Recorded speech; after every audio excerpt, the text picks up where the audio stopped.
এই যে ম্যাডাম শুনছেন, আপনি কি আপনার ওড়নাটা খুলবেন নাকি আমি নিজেই খুলে নেব? অসভ্য এই তোর বদমাইশ মার্কা লুচ্চা একটা ছেলে।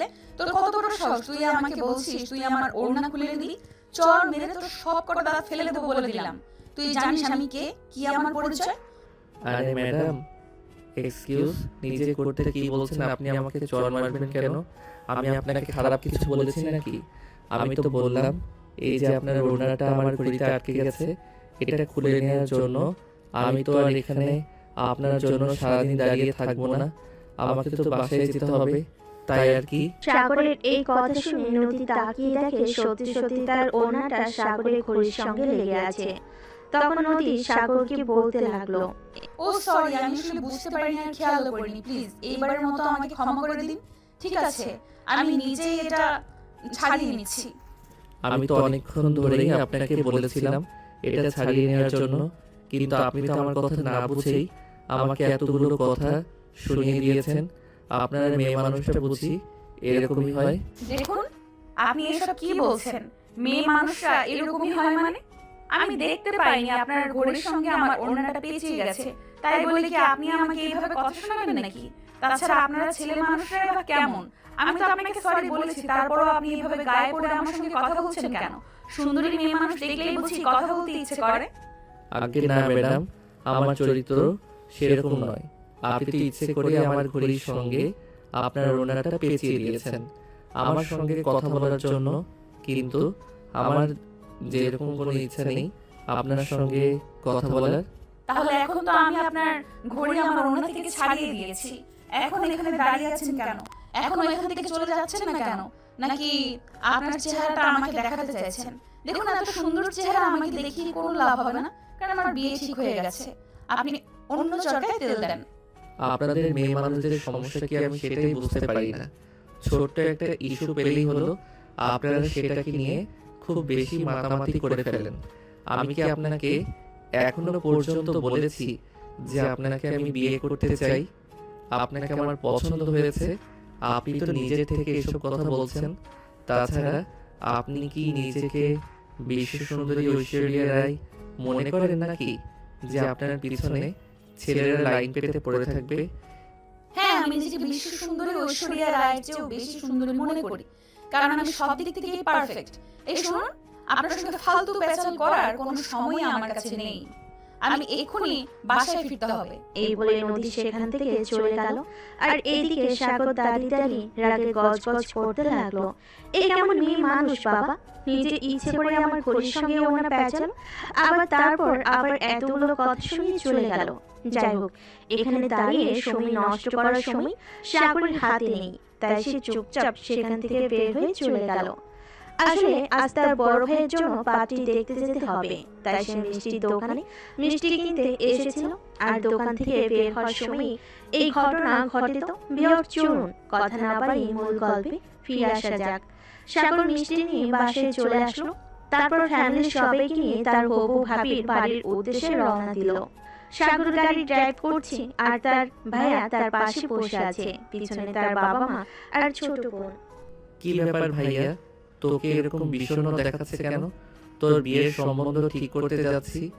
বিয়ে হলে তো মানুষ অনেক আনন্দ উল্লাস করে, কিন্তু তোর মন খারাপ কেন? দেখ সাগর, একদমই আর কি মানিস না। তুই তো আমার ব্যাপারে সবকিছু জানিস।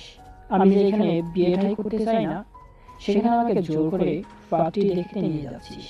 আমি বুঝতে পারি না বাবা মার কি হয়েছে।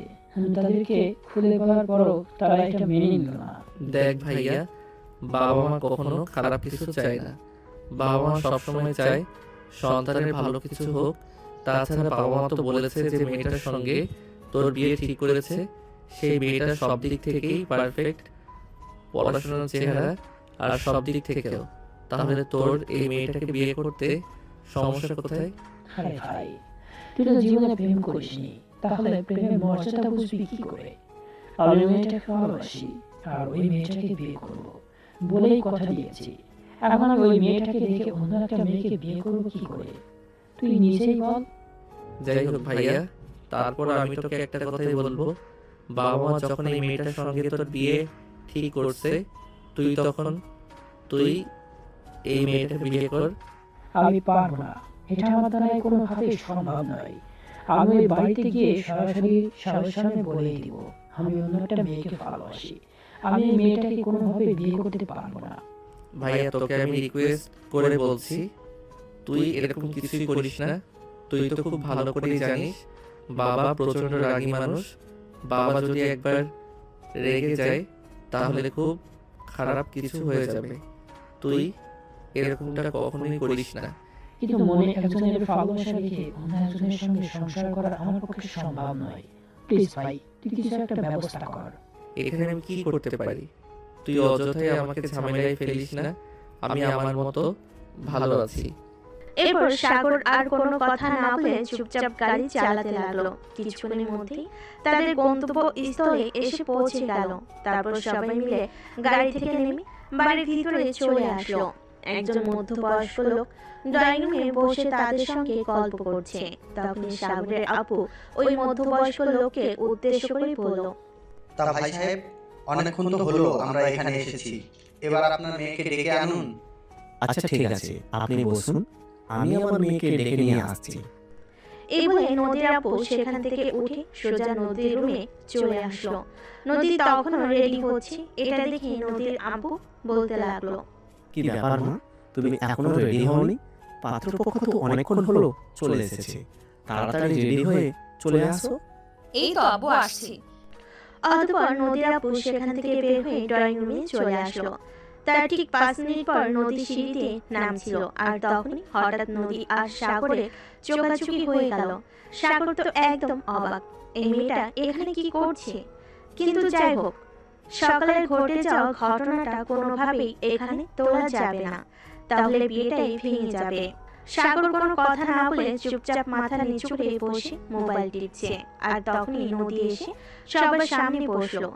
দেখা দেখির পর বসে আসলে নদীর আপু নিলয়কে উদ্দেশ্য করে বলল, দেখো বাবা, তোমাদের যদি আলাদা কথা বলার ইচ্ছা থাকে তাহলে তোমরা আলাদা কথা বলতে পারো। আর আমি আমার মেয়ের ব্যাপারে কনফিডেন্টলি বলতে পারি, আমার মেয়ে কখনোই আমার সিদ্ধান্তের বাইরে যাবে না। কারণ মেয়েটাকে তো ছোটবেলা থেকে আমি আমার হাতে বড় করেছি, তাই আমার মেয়ের ব্যাপারে আমি যথেষ্ট কনফিডেন্সিয়াল। হ্যাঁ ভাই সাহেব, আপনি একদম ঠিক কথা বলেছেন। ওদের আলাদা কথা বলার কোনো প্রয়োজন নেই। আমার ছেলেরা আমার কথার একদম বাধ্য। আমি ওদেরকে যা বলবো ওরা তাই করবে। ওরা কখনোই আমার কথার বিরুদ্ধে গিয়ে কিছু করবে না। তাহলে তো আর কোনো সমস্যাই রইল না। কি ভাই সাহেব, এবার আমরা বিয়ের দিন তারিখ ফাইনাল করতে পারি? হ্যাঁ অবশ্যই, কেন নয়। তাছাড়া আমার ছেলের তো আমেরিকার ভিসা হয়ে গেছে, সে তো কয়েকদিনের মধ্যে চাকরির জন্য আমেরিকা চলে যাবে। তাই আমি চাইছি বিষয়টা তাড়াতাড়ি হয়ে যাক, তারপর না হয় সে তার বউকে নিয়ে তারপরে দেশের বাইরে চলে যাক। হ্যাঁ ভাই সাহেব, এটা আপনি একদম ঠিক কথাই বলেছেন। তাহলে বিয়ের কাজ তাড়াতাড়ি সেরে ফেলা যাক তো। যাক, তো আমি বলছিলাম আগামী সপ্তাহে ডেট ফেললে কেমন হয়? হ্যাঁ, এটা একদম আপনি ঠিক কথা বলেছেন। তাহলে আগামী সপ্তাহে বিয়ের তারিখ ফাইনাল করা হলো।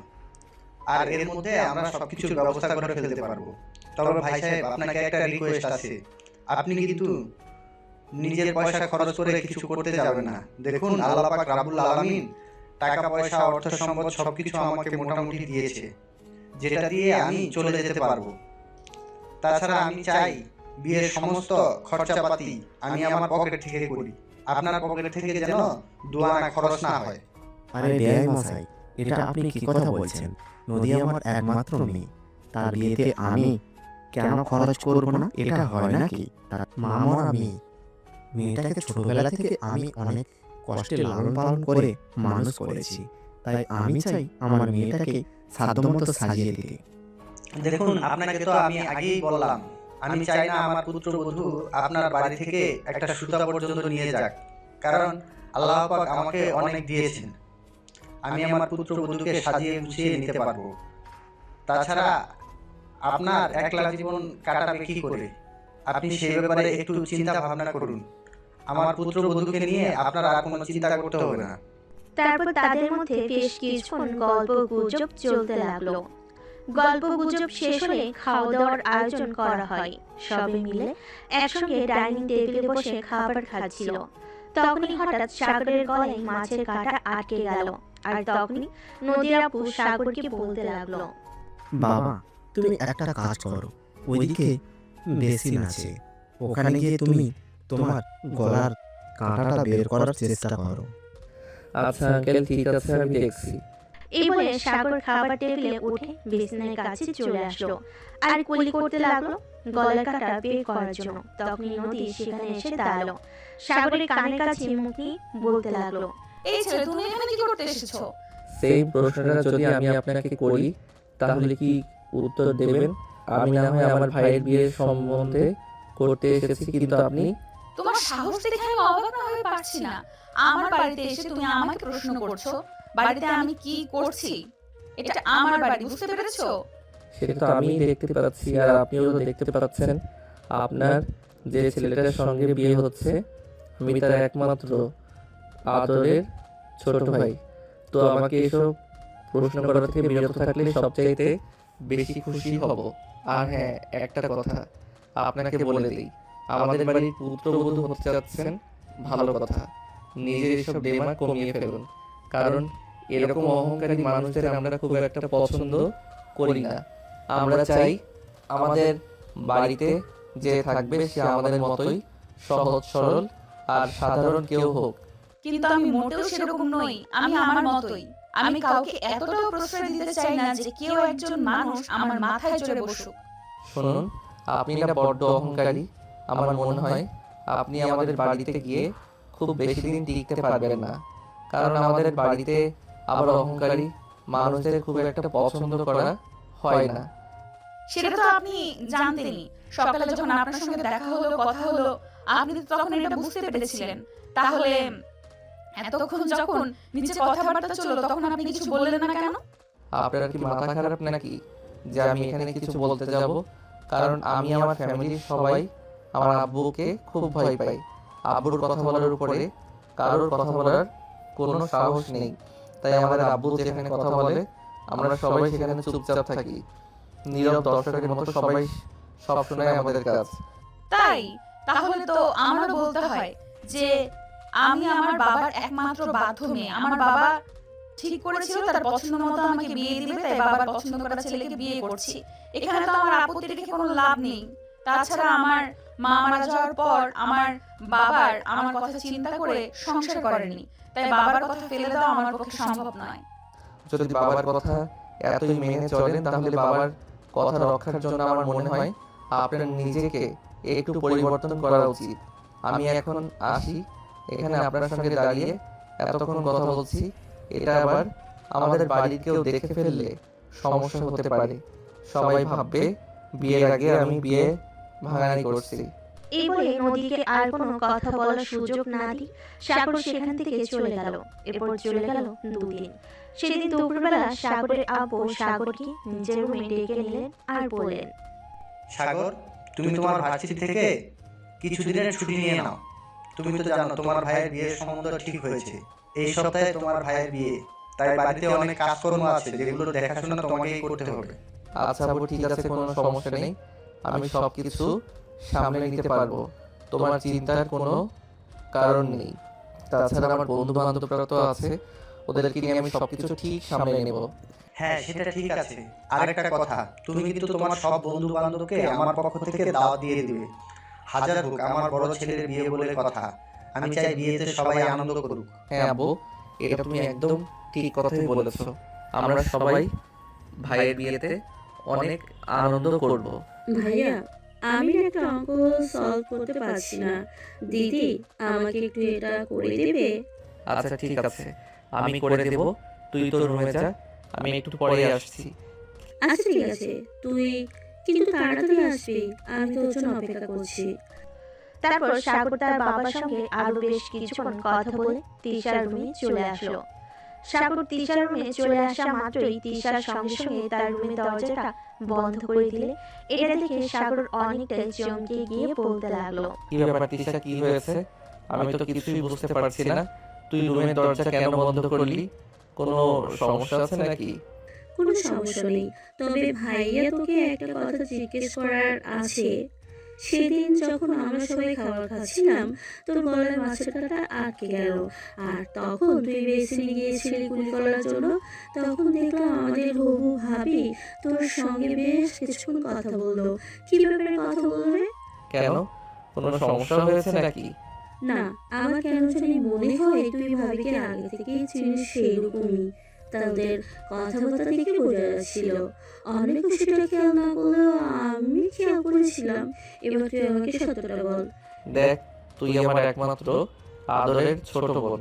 তোর সঙ্গে মিথ্যা কথা বলার মতো কোনো প্রশ্নই ওঠে না। আসলে যেদিন আমরা ভাবিদের বাড়িতে গিয়েছিলাম বিয়ের সম্বন্ধ ঠিক করার জন্য, সেদিন সকালবেলা আমি মিষ্টি কিনতে গিয়েছিলাম, এটা তো তুই জানিস।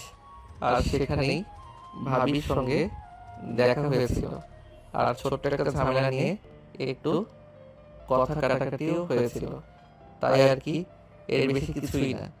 কিন্তু ভাইয়া, আমি একটা ব্যাপার লক্ষ্য করছি। বড় ভাইয়া কিন্তু এই বিয়েতে একদম রাজি নয়। সে কনস্ট্যান্টলি তার গার্লফ্রেন্ডের সঙ্গে কথা বলে যাচ্ছে। আমার মনে হয় তার মনে মনে কিছু একটা চলছে। আমার কিন্তু বিষয়টা ঠিক সুবিধা লাগছে না। তুই একদম কোনো চিন্তা করিস না ভাইয়া, উল্টাপাল্টা কোনো কাজই করবে না, কারণ আমরা সবাই তো বাবাকে চিনি। বাবা প্রচণ্ড রাগী মানুষ। ভাইয়া যদি এমন কিছু করে তাহলে কিন্তু এটা বাবা সহ্য করবে না। তাছাড়া ভাইয়া বাবাকে ভয় পায় না এমনটা কিন্তু নয়।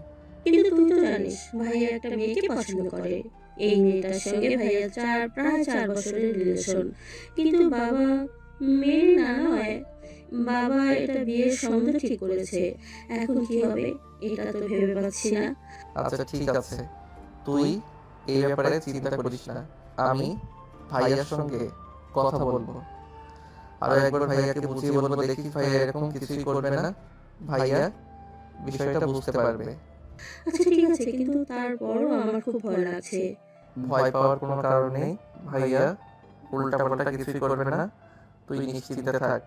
এই বলে সাগর তিশার সঙ্গে কথা বলে শেষ করে তিশার রুম থেকে বের হয়ে চলে আসলো।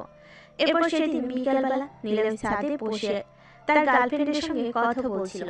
তখনই সাগর সেখানে এসে উপস্থিত হয়। সাগরকে দেখে নীলয় ফোনটা কেটে দিল, আর তখন সাগর একটা চেয়ার টেনে নীলয়ের সামনাসামনি বসলো আর বলতে লাগলো, দেখ ভাইয়া, আমার মনে হয় তুই যেটা করছিস সেটা একদমই ঠিক করছিস না। তুই তো আব্বুকে খুব ভালো করে চিনিস, এটা কিন্তু আব্বু একদম বরদাস্ত করবে না। আব্বু যদি বরখাস্ত করতে না পারে তাহলে আমার কি করার আছে? যেখানে আব্বু আমার কথা চিন্তাই করবে না, সেখানে আমি কেন আব্বুর কথা চিন্তা করব? আমি তো আব্বুকে বলেছিলাম যে আমি অদিতিকে ভালোবাসি। অদিতি ছাড়া অন্য কাউকে বিয়ে করার আমার পক্ষে সম্ভব নয়। কিন্তু আব্বু তো আমার কথা মানলই না, উল্টে আমাকে অন্য মেয়ের সঙ্গে বিয়ে দেওয়ার চিন্তা করছে। দেখ, বিয়ের সম্বন্ধ ঠিক করার আগে তোর আব্বুকে আরো ভালো করে বুঝিয়ে বলা দরকার ছিল, কিন্তু এখন যখন সবকিছু ঠিক হয়ে গেছে, তাই আমি তোকে রিকোয়েস্ট করে বলছি তুই এরকম করিস না। ভাইয়া প্লিজ, তোকে রিকোয়েস্ট করে বলছি তুই অদিতির সঙ্গে কথা বলা বন্ধ করে দে।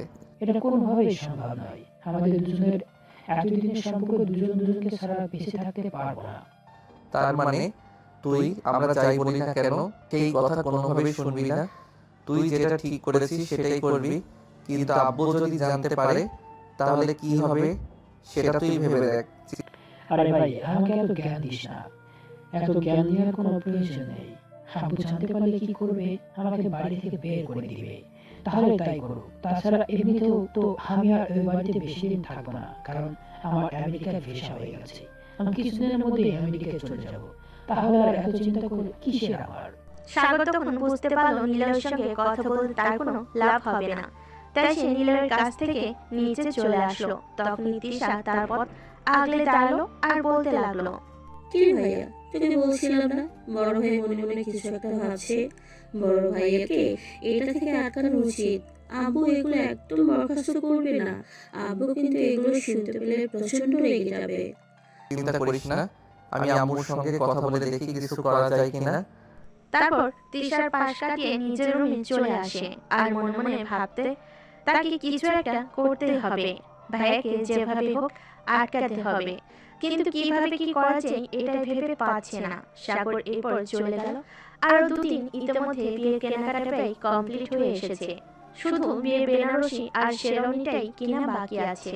তাই সাগরের আপু সাগর আর নিলয়কে এক রুমে ডেকে নিল আর বলতে লাগলো, দেখো, বিয়ের সমস্ত কেনাকাটা তো হয়ে গেল, শুধু বেনারসি আর শেরওয়ানি কেনাটাই বাকি আছে। তাছাড়া আমি নদীকে ফোন দিয়ে বলে দিয়েছি নদী শপিং মলে চলে আসবে। তোমরা 2 ভাই চলে যাও, নদীকে নিয়ে দেখে শুনে নদীর মতো শেরওয়ানি কিনে দিও। আর জুয়েলারির দোকানে বলা আছে ওখান থেকে নদীর পছন্দ মতো সব গয়না কিনে দিবে। ও যা যা কিনতে যায় সবকিছু কিনে দিবে। এই নাও আমার ক্রেডিট কার্ড, টাকা পয়সা নিয়ে কোনো চিন্তা করবে না। আচ্ছা ঠিক আছে, সমস্যা নেই, আমি সব কিনে দেব। আবু, আমিও যাবো ভাইদের সঙ্গে, আমার কিছু কেনাকাটা লাগবে। তাহলে এখনো এখানে দাঁড়িয়ে আছিস কেন? এখনো যাচ্ছিস না কেন? আমি তো বললাম বিয়েতে সবার পছন্দ মতোই সবকিছু কিনে দেওয়া হবে। তাহলে তুই এখানে বসে আছিস কেন? তাড়াতাড়ি রেডি হয়ে চলে যা। ঠিক আছে Abu, thank you so much, you are so great Abu. আচ্ছা ঠিক আছে, এখন আর আমাকে পাম দিতে হবে না, তাড়াতাড়ি চলে যা, তা না হলে আবার দেরি হয়ে যাবে। ওইদিকে নদী এসে বসে থাকবে। অতঃপর কেউ আর কোনো কথা না বলে চুপচাপ নিজেদের রুমে চলে গেল আর তৈরি হয়ে নিল। তারপর সবাই মিলে শপিং মলের উদ্দেশ্যে রওনা দিল। সাগর গাড়ি ড্রাইভ করছে আর তিশা দুজনে পিছনে বসে আছে। আর সাগর নিলয়কে উদ্দেশ্য করে বলল, তাহলে ভাইয়া, এবার তো তুই সব চিন্তা ভাবনা বাদ দিয়ে দিয়েছিস, তাই না? হ্যাঁ, এখন তো আমার করা ছাড়া কোনো উপায় নেই। যখন তুমি কেউ আমার আদিতিকে মেনে নিবে না, তাহলে কেন আমি ওই আদিতিকে বিয়ে করে ওর জীবনটা নষ্ট করতে যাব?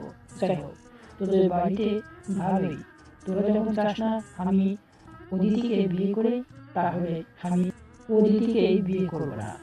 হ্যাঁ ভাইয়া, ঠিক আছে, তুই একদম সঠিক সিদ্ধান্ত নিয়েছিস। তুই তো জানিস আব্বুর ব্যাপারে, আব্বু যখন মেনে নিবে না তখন এই সম্পর্কটার কোনো প্রয়োজন নেই। তাছাড়া যার সঙ্গে তোর বিয়ে হচ্ছে সে তো আর কোনো দিক থেকেই কম নয়, সব দিক থেকেই পারফেক্ট। তাই আমার মনে হয় আব্বুর সিদ্ধান্তই মেনে নেওয়া দরকার, তাই সবচেয়ে ভালো। হ্যাঁ ভাইয়া, তুই একদম ঠিক কথাই বলেছিস। অদিতির চাইতে নদী আপু কিন্তু কোনো দিক থেকেই কম নয়। তাই আমার মনে হয় তুই এখন যে সিদ্ধান্তটা নিয়েছিস এটাই সবচেয়ে ভালো। কারণ বাবা মা কখনোই সন্তানের খারাপ কিছু চায় না। বাবা মা যা করে সন্তানের ভালোর জন্যই করে। এরপর সবাই শপিং মলে চলে আসলো। সারা শপিং মল ঘুরে ঘুরে সবার পছন্দ মতোই সবকিছু কিনে নেওয়া হলো। কিন্তু সাগরের মনে একটা বিষয় খুবই চিন্তা লাগছে। নিলয় কি সত্যি সত্যি এই বিয়েটা মেনে নিয়েছে, নাকি শুধুমাত্র এটা লোক দেখানো করছে?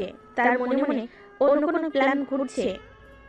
এটা সাগর বুঝতে পারছে না। খাবার খাওয়ার জন্য খাওয়া দাওয়া শেষ হলে নিলয় বলল, সাগর, তুই একটা কাজ কর, তুই নদীকে তাদের বাসায় পৌঁছে দিয়ে আয়।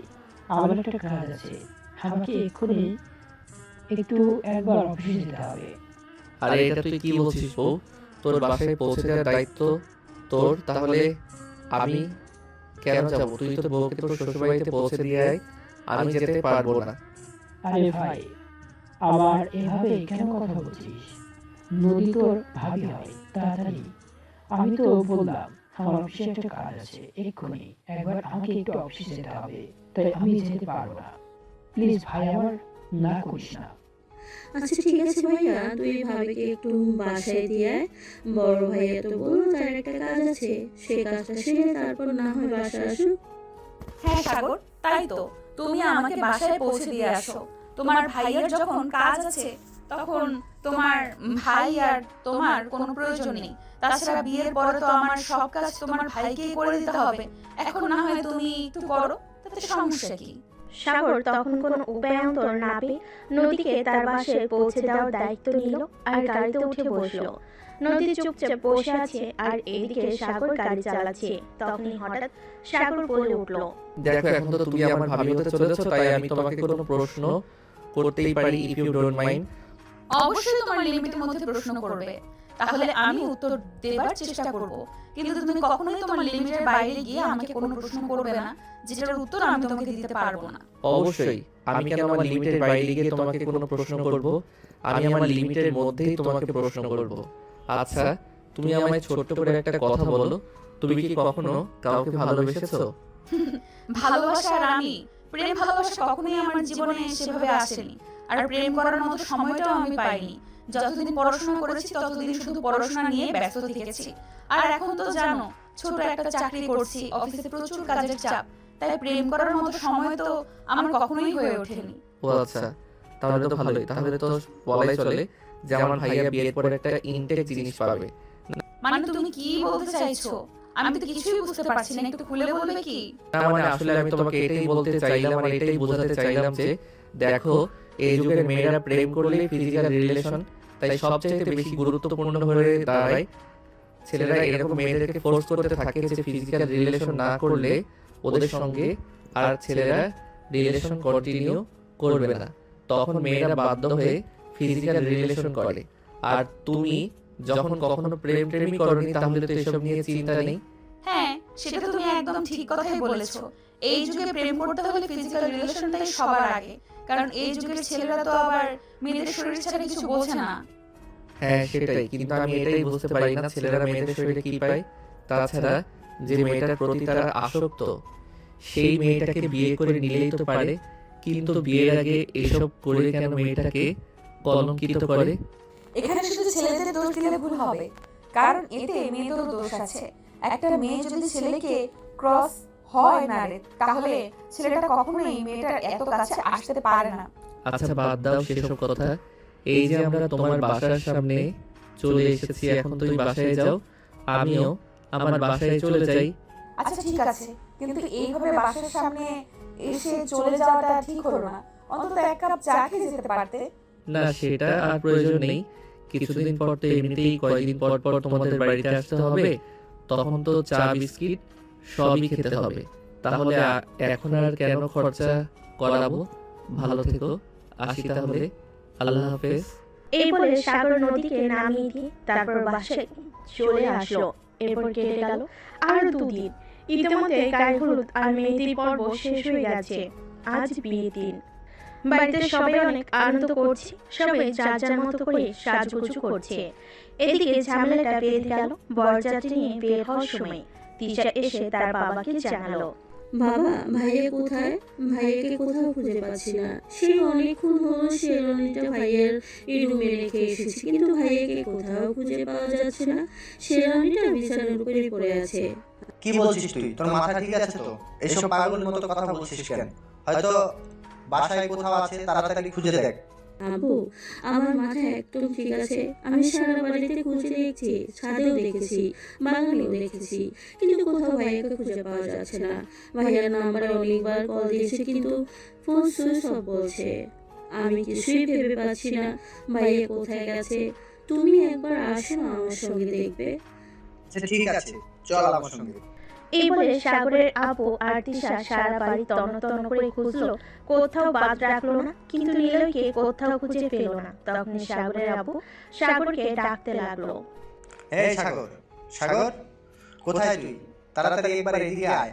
নীলয়কে কোথাও খুঁজে পাওয়া যাচ্ছে না, তার ফোন সুইচ অফ বলতেছে, বুঝতে পারতেছি না কি হচ্ছে। এদিকে কিছুক্ষণ পর বরযাত্রী নিয়ে রওনা দিতে হবে। এদিকে সব আয়োজন ওইদিকে সব আয়োজন কমপ্লিট হয়ে গেছে। এখন ছেলেটা কোথায় গেল কিছু বুঝতে পারছি না।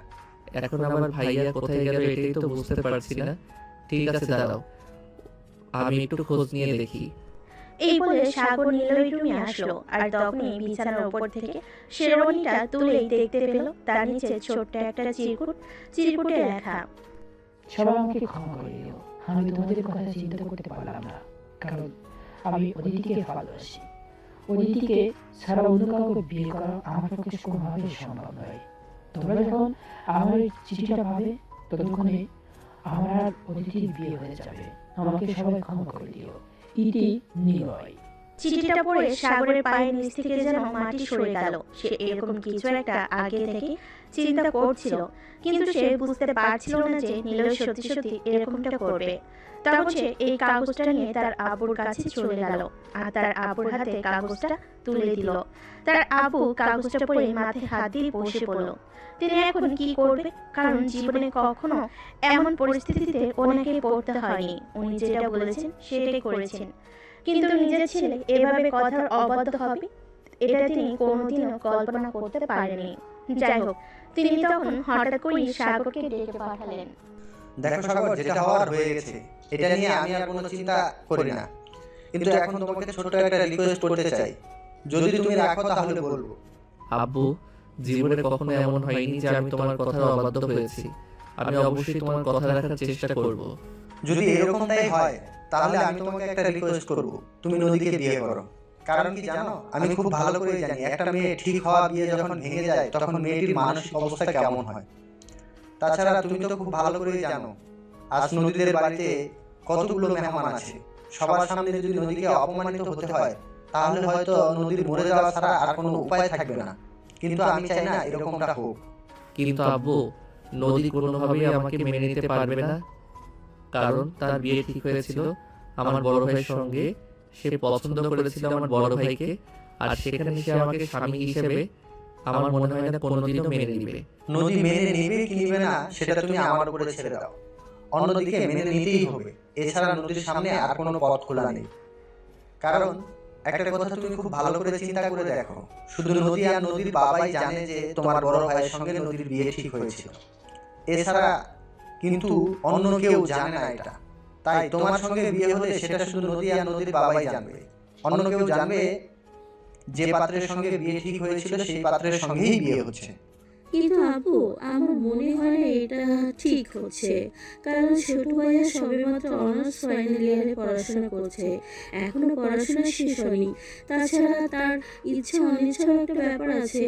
তোমাদের ইচ্ছা অনিচ্ছার কাছে যদি আমাকে অপমানিত হতে হয় তো আমি এটা ভেবে নিব যে আমি তোমাদের জন্ম দিয়ে খুব বিশাল বড় একটা ভুল করে ফেলেছি, যে তোমাদের ব্যাপারে ছোট্ট একটু সিদ্ধান্ত নেওয়ার অধিকার আমার নেই। কথাটা এতটাই অসহায়ভাবে বলল যে সাগর আর না করতে পারল না। তাই সাগর তার আব্বুকে বলল, আচ্ছা ঠিক আছে, তুমি যেটা ভালো মনে করো সেটাই হবে। ভাইয়া, তুই যা বলছিস ভেবে বলছিস তো? আমার মনে হয় তুই হুট করে কিছু বলে ফেলেছিস।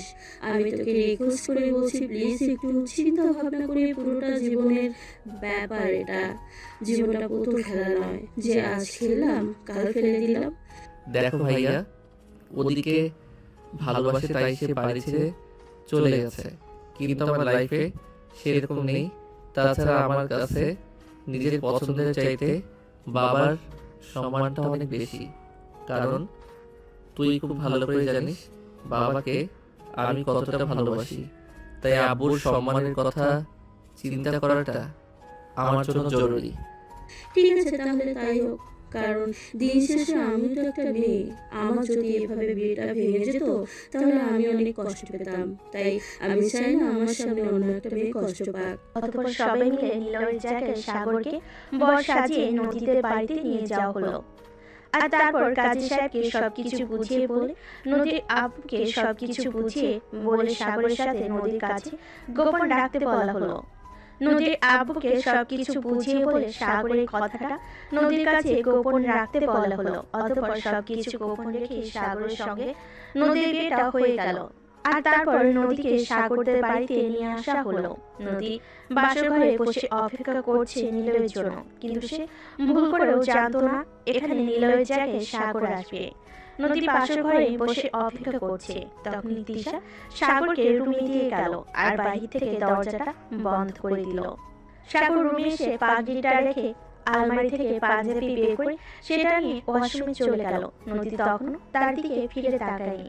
সাগর শেরওয়ানিটা খুলে একটা পাঞ্জাবি পরে নদীর পাশে এসে বসলো। তখনই সেই নদীকে বলতে লাগলো, আই এম সরি নদী, সবকিছুর জন্য সরি, কিন্তু এটা করা ছাড়া অন্য কোনো উপায় ছিল না। আমি চাইনি তোমাকে এবং তোমার বাবাকে সমাজের মানুষের সামনে অপমানিত হতে হোক।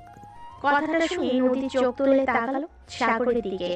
আর বাসর ঘরে নিলয়ের জায়গায় সাগরকে দেখতে পেয়ে সে একদম চিৎকার করে উঠলো, কি ব্যাপার সাগর, তুমি এখানে বড় ভাইয়ের বাসর ঘরে আসতে তোমার একটু লজ্জা করছে না? সরি নদী, তুমি আমাকে ভুল বুঝতেছো, সেরকম কিছুই না। তোমার আমার সঙ্গে বিয়ে হয়েছে, তুমি প্লিজ মাথাটা ঠান্ডা করো আর আমাকে বিষয়টা বুঝিয়ে বলতে দাও। তুমি আমাকে কি বুঝিয়ে বলবে, আমি তো সেটাই ভেবে পাচ্ছি না। কিন্তু তুমি এখানে কি করছো? এখানে তো তোমার ভাইয়ের থাকার কথা। তোমার ভাইয়া কোথায়? তোমার ভাইয়াকে এখনই ডেকে নিয়ে আসো। ভাইয়া এখানে নেই আর ভাইয়া এখানে আসবেও না। তুই প্লিজ তোর মাথাটা ঠান্ডা করো আর আমি তোমাকে যেটা বলতে চাইছি সেটা বলতে দাও। মানে তুমি কি বলছো? তোমার ভাইয়া কোথায় বলো? তোমার ভাইয়া কি আমার সঙ্গে রাগ করেছে? তাহলে আমি তার রাগ ভাঙিয়ে এখানে নিয়ে আসবো, বলো আমাকে। নদী ভাইয়া অন্য একটা মেয়েকে ভালোবাসতো আর তাকে নিয়ে ভাইয়া পালিয়ে গেছে। প্লিজ তুই মাথাটা ঠান্ডা করো আর আমার কথা শোনো। মানে কি এসব এসেছে? যদি অন্য একটা মেয়েকেই পছন্দ করি, তাহলে অন্য মেয়েকেই ভালোবাসে, তাহলে আমার সঙ্গে এই বিয়ে নাটক করলো কেন? আমি কি নিজের ইচ্ছায় তাকে বিয়ে করতে বলেছিলাম, নাকি তোমার বাবাই তো তাকে নিয়ে আমাদের বাড়িতে গেল আমার সঙ্গে বিয়ে দেবে বলে? তাছাড়া আমিও অতটা ফেলা নই যে কেউ ইচ্ছে করলেও আমার আবেগ অনুভূতি নিয়ে সে খেলবে। নদী আমি সেটা জানি আর আমার ফ্যামিলির সবাই সেটা বুঝতে পেরেছে বলেই কিন্তু তোমাকে আমার সঙ্গে বিয়ে দিয়েছে। তা না হলে কিন্তু আমি ভাইয়ার জায়গায় বর্ষেতে কখনোই তোমাদের বাড়িতে যেতাম না। তাছাড়া তুমি একটা বার চিন্তা করে দেখো, তোমার ভাইয়ার সঙ্গে বিয়ে ঠিক হয়েছে সেটা কিন্তু শুধু তুমি আর তোমার বাবা জানতে, অন্য কেউ জানতো না।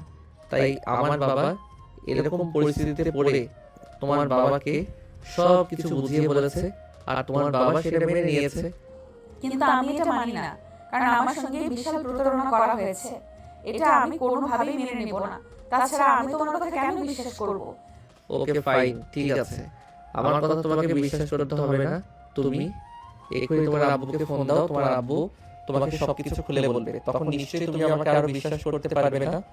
তখন নদী আর এক মুহূর্ত দেরি না করে সঙ্গে সঙ্গে তার আব্বুর নাম্বারে ফোন দিল। আর তখন তার আব্বু তাকে সবকিছু খুলে বলে সে কথাটা বিশ্বাস করলো। সেটা কোনোভাবেই মেনে নিতে পারছে না।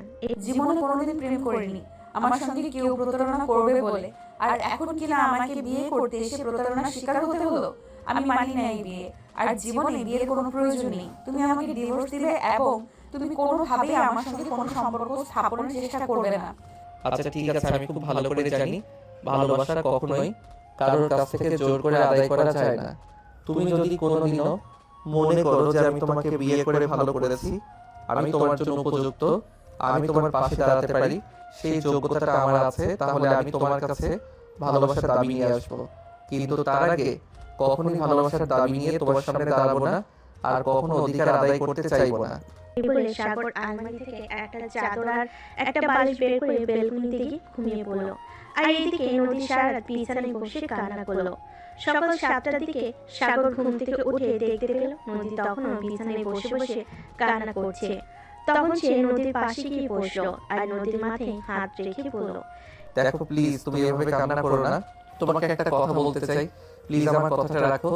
আব্বু অনেক আশা নিয়ে তোমাকে আমাদের বাড়ির বউ করে এনেছে, তাই আমি চাই না আব্বু আম্মু কোনো কষ্ট পাক।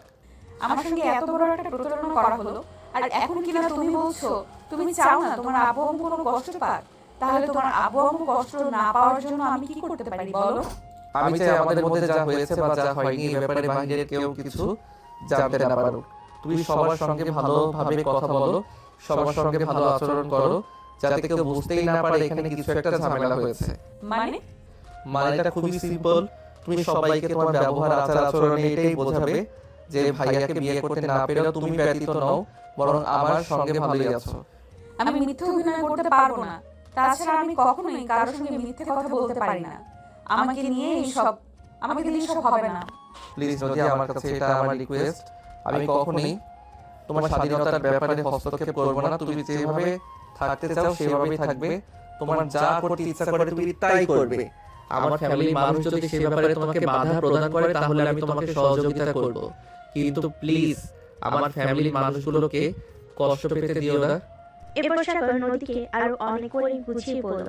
আর তারপর নদী সেটা মেনে নিল আর সাগরকে বলল, আচ্ছা ঠিক আছে, আমি আপাতত তোমার কথা মেনে নিলাম, কিন্তু হ্যাঁ, এই কথাটা সত্য যে আমি কোনোদিনও কিন্তু তোমার সঙ্গে সংসার করব না। কারণ বিয়ের সংসার এগুলোর থেকে আমার মন একদম উঠে গেছে, শুধুমাত্র তোমার ভাইয়ের ব্যবহারে। তোমার ভাইয়া অন্য একটা মেয়েকে পছন্দ করে আর ভালোবাসে, সেটা যদি আমাকে বলতো তাহলে আমি যেইভাবেই পারি এই বিয়েটা ভেঙে দিতাম।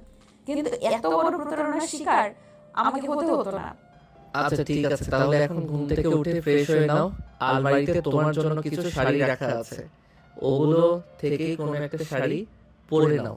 তারপর বিকেল বেলা আমি তোমার জন্য কিছু থ্রি পিস আর ওয়েস্টার্ন নিয়ে আসবো। আর একটা কথা মনে রেখো, এই বিয়েটা করার জন্য যেমন তুমিও মানসিকভাবে প্রস্তুত ছিলে না, আমিও কিন্তু এই বিয়েটা করার জন্য একদমই মানসিকভাবে প্রস্তুত ছিলাম না। তাই তুমি আমাকে দোষারোপ করো না প্লিজ। এই কথা বলতে বলতে সাগর ওয়াশরুমে ঢুকে গেল। আর এদিকে নদীও বেশ কিছুক্ষণ চিন্তা ভাবনা করে তারপর বিছানা থেকে নেমে আলমারি থেকে শাড়ি নিয়ে ফ্রেশ হয়ে নিচে চলে গেল নাস্তা করার জন্য। এদিকে তার শাশুড়ি মা অনেকক্ষণ আগে সবার জন্য নাস্তা তৈরি করে তাদের জন্য অপেক্ষা করছিল। তারপর তারা চলে আসলে সবাই মিলে একসঙ্গে নাস্তা করে নিল। আর তখন সাগরের আব্বু নদীকে বলল, এই বৌমা, আজ থেকে তুমি আমার আরেকটা মেয়ে, তাই তোমাকে একটা রিকোয়েস্ট করে বলছি, প্লিজ যা হয়েছে সেটা ভুলে যাও। আমার ছেলেটা এরকম করবে এটা আমি কোনোদিন কল্পনাও করতে পারিনি। না বাবা, ঠিক আছে, আমি কিছু মনে করিনি, আপনি চিন্তা করবেন না। আচ্ছা বাবা, ঠিক আছে। তাহলে একটা কাজ করো, তুমি নাস্তা শেষ করে রুমে চলে যাও। কিছুক্ষণের মধ্যে পার্লারের মেয়েরা চলে আসবে আর তোমাকে সাজিয়ে দেবে, আমি ওদেরকে বলে দিয়েছি। আচ্ছা বাবা, ঠিক আছে। ভাবি, আমার কিন্তু তোমার কাছে কিছু চাওয়ার আছে। আমাকে কিন্তু অবশ্যই সেটা দিতে হবে। তোমার একটা জিনিস আমার অনেক পছন্দ হয়েছে। অবশ্যই, কেন নয়? তুমি আমার একটা মাত্র ননদিনী, তুমি আমার কাছে কিছু চাইবে আর আমি তোমাকে সেটা দেব না, এমনটা হতে পারে নাকি? তোমার যা লাগবে তুমি তাই নিয়ে নিও আমার কাছ থেকে। আমি তোমাকে কখনোই নিষেধ করব না। তাছাড়া আমার কোনো বোন নেই, তুমি চাইলে আমার বোনের মতো হয়ে আমার কাছে থাকতে পারো। সত্যি ভাবে জানো, আমিও চাইতাম আমার একটা বড় বোন থাকুক, কিন্তু সেটা তো আর হয়নি। আজ থেকে তুমি আমার বড় বোন। হয়েছে, এখন পেঁচাল বন্ধ করে তাড়াতাড়ি নাস্তাটা শেষ করে কিছু কাজ আছে সেগুলো তুই আমাকে হেল্প করবি। আজ আমি কোনো কাজ করতে পারবো না। আমাকে এসব কথা বলে কোনো লাভ হবে না। আমি ভাবির সঙ্গে সময় কাটাবো। তাছাড়া তুই তো শুনেছিস, আব্বু বলেছে একটু পরে পার্লার থেকে মেয়েরা আসবে ভাবিকে সাজাতে। আমিও সাজুগুজু করবো। কাজের কথা আমাকে বলে আজ কোনো লাভ নেই। আচ্ছা ঠিক আছে, তোদের যত ইচ্ছে সাজুগুজু কর, আমি তোদের কিছুই বলবো না। আর বাড়ির সব কাজ আমি করে নেব, তোদের কোনো কাজ করতে হবে না। বলে সাগর নাস্তা শেষ করে বাড়ি থেকে বের হয়ে চলে গেল। আসলে তার কিছু দরকারি কাজ আছে, ওগুলোই করতে হবে। ওদিকে নদীকে নিয়ে তিশা সাগরের রুমে চলে যায়। আর তারপর তারা বসে বসে গল্প করতে থাকে। আর কিছুক্ষণের মধ্যে পার্লার থেকে মেয়েরা চলে আসে নদীকে সাজানোর জন্য। বিকেল হয়ে গেল। বাড়িতে রিসেপশনে অনুষ্ঠানের আয়োজন করা হয়েছে। সেখানে শহরের গণ্যমান্য ব্যক্তিবর্গদের ইনভাইট করা হয়েছে। সাগর কাজ শেষ করে বাড়ি ফিরতে ফিরতে বিকেল 3টা বেজে গেল। আর এদিকে সবাই অপেক্ষা করছিল সাগরের জন্য। সাগর রুমে এসে ফ্রেশ হলো। আর তখনই নদী বলতে লাগলো, তুমি কোথায় ছিলে এতক্ষণ বাড়িতে? সবাই সেই কখন থেকে তোমার জন্য অপেক্ষা করছে, কিন্তু তোমার বাড়িতে ফিরে আসার কোনো নামগন্ধ নেই। আসলে একটা কাজ পড়ে গেছিল। আমার একটা বন্ধু আমাদের বাড়িতে আসতে গিয়ে বাইক অ্যাক্সিডেন্ট করেছে, ওর পা ভেঙে গেছে। ওকে নিয়ে হসপিটালে গেছিলাম, তাই বাসায় ফিরে আসতে দেরি হলো। সেটা অন্তত আমাকে একবার ফোন দিয়ে জানানো উচিত ছিল, তাহলে হয়তো সবাই এত টেনশন করতো না, আর আমিও এত টেনশন করতাম না। I am so sorry. আসলে আমার খুব ভালো বন্ধু তো, ওর অ্যাক্সিডেন্টের খবর শুনে আমার মাথা ঠিক ছিল না। হসপিটালে ফর্মালিটি শেষ করে আসতে দেরি হয়ে গেল। ঠিক আছে, সমস্যা নেই, আমি এখনই রেডি হয়ে আসছি। এই বলে সাগর তাড়াহুড়ো করে রেডি হয়ে নিল। তারপর নদীকে নিয়ে রিসেপশনে চলে আসলো। সেখানে অনেক মেহমান উপস্থিত ছিল। তাদের সঙ্গে সময় কাটিয়ে নদীরও খুব ভালো লাগলো। তারপর দেখতে দেখতে অনুষ্ঠান শেষ হয়ে গেল। আর রাত আনুমানিক 10টার দিকে সমস্ত মেহমান নিজেদের বাড়িতে চলে গেল। নদী ও সাগরকে নিয়ে রুমে চলে আসে। রুমে যে সাগর বিছানায় শুয়ে আছে, মোবাইল টিপাটিপি করছিল। আর নদী তখন কাপড় চোপড় চেঞ্জ করে আর রুমে আসে। ড্রেসিং টেবিলের আয়নার সামনে বসে চুলগুলো ঠিক করতে করতে বলল, কালকে তো ব্যালকনিতে ঘুমিয়েছো, আজ কোথায় ঘুমাবে? তুমি যখন তোমার সঙ্গে এক বিছানায় আমাকে ঘুমাতে দেবে না, তাহলে তো আমাকে বেলকনিতে ঘুমাতে হবে, এছাড়া তো অন্য কোনো উপায় নেই। এমনিতেই ঝড় বৃষ্টির রাত, বাইরে দিয়ে ঘুমানোর দরকার নেই, খাটের একপাশে ঘুমিয়ে পড়ো। না, সেটার কোনো প্রয়োজন নেই। আমার আবার ঘুমের মধ্যে হাত পা ছোড়াছুড়ি করার অভ্যাস আছে। তখন যদি আবার হাত পা তোমার উপর চলে যায়, তখন তো তুমি আবার আমাকে হাজারটা কথা শোনাবে। বললাম তো, বিছানার মাঝখানে একটা কোল বালিশ দিয়ে তারপর বিছানার ওই পাশে শুয়ে পড়ো, আমি এই পাশে ঘুমিয়ে পড়বো, কোনো সমস্যা হবে না। তাছাড়া এটা তোমার বাড়ি, তোমার ঘর, কেন এখানে আমি মাতব্বরি করতে যাব? এটা একদম ঠিক হচ্ছে না। তোমার বিছানায় তুমি ঘুমাবে, এটাই তো সঠিক। হ্যাঁ, কিন্তু তুমি আমার বিয়ে করা বউ, তোমার ভালো মন্দ দেখভাল করার দায়িত্ব আমার, তাই আমি তো তোমাকে খারাপ অবস্থায় রেখে আমি ভালো অবস্থায় থাকতে পারি না। বললাম তো এত কথা বলবে না। এত কথা বলা কিন্তু আমার একদমই পছন্দ লাগে না। তোমাকে যখন বলেছি তুমি বিছানার ওই পাশে ঘুমিয়ে পড়ো, তুমি এটাই করো। আমি আর কোনো কথা শুনতে চাই না। সাগর খুব ভালোভাবে বুঝতে পারলো এখন নদীর সঙ্গে কথা বলে নদী খুব খেপে যাবে, তাই সে নদীর সঙ্গে আর কোনো কথা না বলে চুপচাপ বিছানার এক পাশে ঘুমিয়ে পড়লো। এদিকে নদীও বিছানার অন্য পাশে শুয়ে ঘুমিয়ে পড়লো। এভাবে কাটছিল তাদের দিনগুলো। দেখতে দেখতে এক সপ্তাহ সময় কেটে গেল। সেদিন হঠাৎই নদী সাগরকে বলল, দেখো, তুমি খুব ভালো করেই জানতে আমি ছোট্ট একটা চাকরি করতাম। আমি চাই সেটা এখনো কন্টিনিউ করতে। হ্যাঁ, এটা তো খুব ভালো কথা। তাছাড়া আমি তো তোমাকে বলেছি আমি কখনোই তোমার স্বাধীনতায় হস্তক্ষেপ করব না। তোমার যেটা করতে মন চাইবে তুমি সেটাই করবে। আমি কখনোই কোনো ব্যাপারে তোমায় বাধা দেব না। হ্যাঁ, সেটা না হয় বুঝলাম, কিন্তু তোমার ফ্যামিলির মানুষজন ওরা কিভাবে নিবে আমি এটাই বুঝতে পারছি না। কারণ তোমার বাবার তো টাকা পয়সা মাশাআল্লাহ কোনো দিক থেকেই কম নেই। তাদের বাড়ির বউ চাকরি করবে, এটা কি তারা মেনে নিতে পারবে? দেখো, আমি টাকা পয়সা নিয়ে চিন্তা করি না। তোমার পয়সা আমাকে কখনোই দিতে হবে না। আমার বাবার যা আছে আলহামদুলিল্লাহ। তাছাড়া আমিও পড়াশোনা করছি। পড়াশোনা শেষ করে কিছু একটা করব, কিন্তু আমি কখনোই তোমার স্বাধীনতায় হস্তক্ষেপ করতে চাই না। আচ্ছা ঠিক আছে, কিন্তু তোমার আব্বু আম্মুর কাছে যদি তুমি এই ব্যাপারে কথা বলতে, তাইলে সবচেয়ে বেশি ভালো হইতো। ঠিক আছে, সমস্যা নেই। আব্বু আম্মুর সঙ্গে আমি কথা বলে নেব এ ব্যাপারে। তোমাকে কোনো চিন্তা করতে হবে না।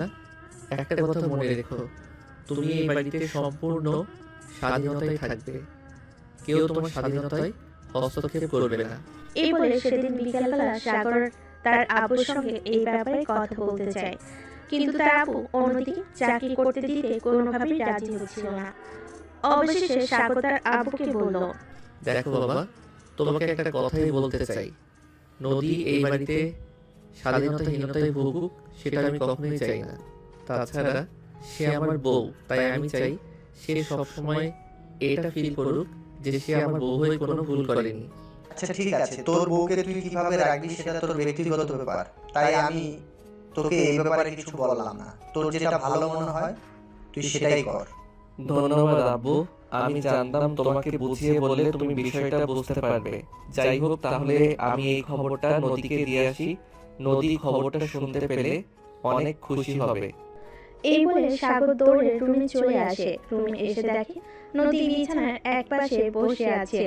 সাগর রুমে আসতে সে মনে মনে ভাবলো এই খবরটা নদীকে এভাবে দেওয়া যাবে না, তাই সে মুখটা অন্ধকার করে রুমে প্রবেশ করলো। এটা দেখে নদী বলল, দেখলে তো আমি যেরকমটা ভেবেছিলাম সেরকমটাই হলো। তোমার আব্বু আম্মু কখনোই আমার বাইরে চাকরি করাটা অ্যালাউ করবে না। আরে না, আব্বু তো তোমাকে চাকরি করার পারমিশন দিয়েছে। আমি তো ভেবেছিলাম তুমি আমার মুখের অবস্থা দেখে কেমন রিয়াকশন করো সেটা দেখার জন্য। ও সত্যি বলছো তোমার আব্বু আমাকে চাকরি করার পারমিশন দিয়েছে? তুমি জানো আমার আজ কি খুশি লাগছে? আমি তোমাকে বলে বোঝাতে পারবো না আজ যে আমার কত আনন্দ লাগছে। সত্যি আমার শ্বশুরবাড়ির মানুষ আমাকে চাকরি করতে দেবে, এটা আমি সত্যি ভাবতে পারিনি। এই বলে নদী তখনই খুশিতে গদগদ হয়ে দৌড়ে এসে সাগরকে জড়িয়ে ধরে বলতে লাগলো, সত্যি তোমাকে অনেক ধন্যবাদ। তুমি না থাকলে এটা কোনোভাবেই সম্ভব হতো না। তুমি আমার জন্য অনেক করেছো। সত্যি তুমি খুব ভালো। এটা বলে নদী হঠাৎ করে সাগরকে ছেড়ে দিল আর বলতে লাগলো, সরি, আমি আনন্দে এটা করে ফেলেছি। সরি, আমাকে প্লিজ তুমি ক্ষমা করে দিও। তোমাকে এভাবে জড়িয়ে ধরাটাও ঠিক হয়নি। আরে বাবা, এভাবে বলার কি আছে? তুমি আমার বিয়ে করা বউ, তুমি আমাকে জড়িয়ে ধরতেই পারো। আমি এই ব্যাপারে কিছুই মনে করিনি। তাছাড়া আমার তো ভালোই লাগছিল তুমি যখন জড়িয়ে ধরছিলে। প্রথম কোনো মেয়ে মানুষের স্পর্শ পেলাম, অন্যরকম অনুভূতি হচ্ছিল। তাই নাকি? তোমার অন্যরকম অনুভূতি আমি বার করছি, দাঁড়াও তোমাকে দেখাচ্ছি মজা। এই বলে নদী সাগরকে দৌড়াতে লাগলো। আর সাগরকে পায় কি, সাগর ততক্ষণে রুম থেকে বের হয়ে চলে গেছে। এরপর দিন থেকে নদী যথারীতি তার অফিসে যাওয়া শুরু করে। এদিকে সাগরও ভার্সিটিতে যাওয়া শুরু করে, কারণ সামনে তার ফাইনাল ইয়ারের এক্সাম। তার বেস্ট ফ্রেন্ড হসপিটালে থাকায় এই খবরটা ভার্সিটিতে পৌঁছাতে একটু দেরি হলো। সেদিন সাগর ভার্সিটির ক্যাম্পাসে এসে দাঁড়াতেই তার এক বন্ধু তাকে বলল, কি ব্যাপার দোস্ত, বিয়ে করে নিলি অথচ আমাদেরকে জানালি না? আমরা তো তোর বন্ধু, আমাদেরকেও একবার জানানো উচিত ছিল। দেখো বন্ধু, হঠাৎ করে সবকিছু হয়ে গেছে, তাই তোদেরকে কোনো কিছু জানাতে পারিনি।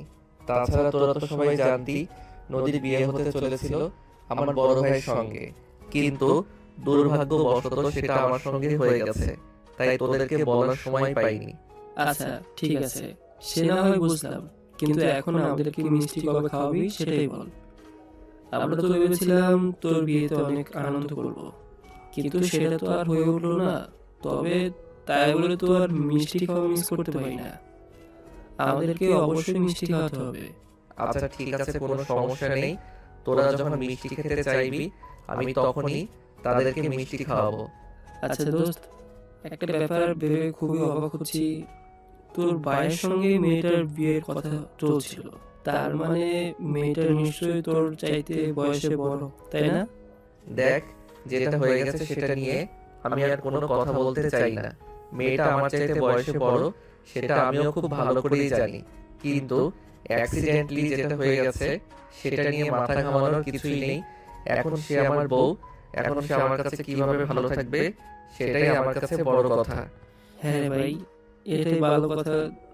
দেখিস, মেয়েটাকে কোনোদিনও কষ্ট দিস না। একে তো তোর ভাইয়ের সঙ্গে বিয়ে হওয়ার কথা ছিল, এখন তোর সঙ্গে বিয়ে হয়েছে, এমনিতেই তো মেয়েটা শকড, তারপর আর কোনো কষ্ট দিস না। হ্যাঁ, দোয়া করি যেন এই মেয়েটাকে সারা জীবন আমি ভালোবেসে ভালোবাসায় ভালো রাখতে পারি। এরপর কথা বলতে বলতে সাগর ক্লাসরুমে চলে গেল। আর এরপর দেখতে দেখতে বেশ কিছুদিন সময় কেটে গেল। এদিকে সাগরের অনার্স ফাইনালের এক্সাম শেষ হয়ে গেছে। এখন আর সাগরের কোনো কাজ নেই, সারাদিন বাসায় বসে থাকে। সেদিন নদী অফিস থেকে ফিরে এসে সাগরকে রুমে একা একা চুপচাপ বসে থাকতে দেখে বলল, কি ব্যাপার, কি হয়েছে? তুমি এইভাবে চুপচাপ বসে আছো কেন? তোমার কিছু হয়েছে নাকি? না, সেরকম কোনো ব্যাপার না। আসলে কদিন ধরে একা একা বাসায় বসে আছি তো কিছুই ভালো লাগছে না, তাই আর কি। ও আচ্ছা, এই ব্যাপার। তাহলে ঠিক আছে, কোনো সমস্যা নেই। আমি অফিস থেকে কিছু দিনের জন্য ছুটি নিব ভাবছি। তোমাকে নিয়ে এবার বাইরে থেকে কোথাও ঘুরে আসবো। তাহলে তো খুবই ভালো হয়। আমি ভাবছিলাম তোমার সঙ্গে এই ব্যাপারে কথা বলবো, কিন্তু তুমি তো তোমার অফিস নিয়ে খুবই ব্যস্ত আছো, তাই তোমাকে বললে তুমি যদি কিছু মনে করো, তাই তোমাকে বলার সাহস হয়ে উঠছিল না। তুমি আমার জন্য এত কিছু করেছো, আর আমি তোমার জন্য এইটুকু করতে পারবো না? এখনো সমস্যা নেই, আমি কালকেই অফিস থেকে ছুটি নিব। আচ্ছা নদী, আমি কি তোমায় একটা কথা জিজ্ঞাসা করতে পারি? হ্যাঁ অবশ্যই, কেন নয়। তুমি আমার জন্য এত কিছু করেছো, আর আমি তোমাকে ছোট্ট একটা কথার উত্তর দিতে পারবো না? বলো, তুমি আমার কাছ থেকে কি জানতে চাও? আচ্ছা নদী, তুমি কি এখনো আমাকে তোমার স্বামী হিসেবে মেনে নিতে পারোনি? না মানে দেখো, আমাদের বিয়ে হলো প্রায় 1 বছর হতে চললো, কিন্তু এখনো পর্যন্ত আমরা যে এখনো স্বামী স্ত্রী হতে পারি এটা শুধু আমরাই জানি, বাইরের কেউ জানে না। জানি না তুমি আমার বলা কথাটা বিশ্বাস করবে কিনা, কিন্তু সত্যি বলতে এটাই যে একটা কথা হয়তো তুমিও জানো, মেয়েরা বুক ফাটলেও মুখ ফুটে কিছু বলতে পারে না। কিন্তু আমি ভেবেছিলাম তুমি বুঝবে, কিন্তু এখনো মনে হয় তোমার সেই বয়সটা হয়ে ওঠেনি। মানে তুমি কি বলতে চাইছো? আমি তো সেটাই বুঝতে পারছি না। কি বলতে চাও একটু খুলে বলবে কি? আমি তোমার সঙ্গে একই রুমে একই বিছানায় আছি আজ প্রায় 1 বছর হতে চললো, কিন্তু এখনো পর্যন্ত আমি তোমাকে দেখিনি। তুমি নিজে থেকে আমাকে কাছে টেনে নেওয়ার চেষ্টা করেছো। আমি অনেকবার হতে চেষ্টা করেছি, কিন্তু কি বলবো, আমি তো মেয়ে মানুষ। আমি মেয়ে হয়ে কি করে একটা ছেলেকে নিজের কাছে টেনে নেই বলো? কিন্তু তুমি তো বলেছিলে তুমি আমাকে স্বামী হিসেবে মেনে নিতে পারবে না, তুমি আমার সঙ্গে সংসার করবে না। তাছাড়া আমি তোমাকে কথা দিয়েছিলাম আমি কখনোই তোমার স্বাধীনতায় হস্তক্ষেপ করব না। তুমি যেভাবে থাকতে চাইবে আমি তোমাকে ঠিক সেইভাবেই রাখবো। তাই তো আমি কখনোই তোমার কাছ থেকে অধিকার আদায়ের ব্যাপারে কোনো অগ্রাধিকার দেখাইনি। হ্যাঁ, তুমি সত্যিই পুরুষ হিসেবে ধন্য, যার জন্য তোমাকে সেলুট জানাই। তুমি একটা মেয়েকে কথা দিয়ে কথা রাখার জন্য কতটা চেষ্টা করেছো, সেটা সত্যিই প্রশংসনীয়। কিন্তু একজন স্বামী কিংবা একজন প্রেমিক পুরুষ হিসাবে তোমার কাছ থেকে আমি এটা কখনোই আশা করিনি। আমার কাছে নিজের শারীরিক চাহিদা মেটানোর চাইতে একজন মানুষকে দেওয়া কথা রক্ষা করাটা সবচাইতে বেশি জরুরি। আমি চাই তুমি সব সময় তোমার মতোই থাকো, তোমার যথেষ্ট ফ্রিডম থাকুক, কখনোই তোমার স্বাধীনতায় হস্তক্ষেপ না করো। তুমি কি জানো ইতিমধ্যে আমার ফ্যামিলির মানুষজন কানাঘোষা শুরু করে দিয়েছে। তোমার আর আমার মধ্যে যদি ভালো কোনো সম্পর্কই থাকতো তাহলে হয়তো এতদিনে তারা ছোট্ট একটা সুখবর শুনতে পেত। কিন্তু আমি বরাবর তাদেরকে এটাই বলে এসেছি যে আমরা দুজনকে সময় দিচ্ছি, সময় হলে অবশ্যই সবাই খুশির খবর শুনতে পাবে। তুমি আমার জন্য তোমার ফ্যামিলির মানুষদেরকে এইভাবে মিথ্যে বলে যাচ্ছ দিনের পর দিন। সত্যি আমি ভাবতে পারি না একটা ছেলে কতটা ভালো হলে এমন কিছু করতে পারে।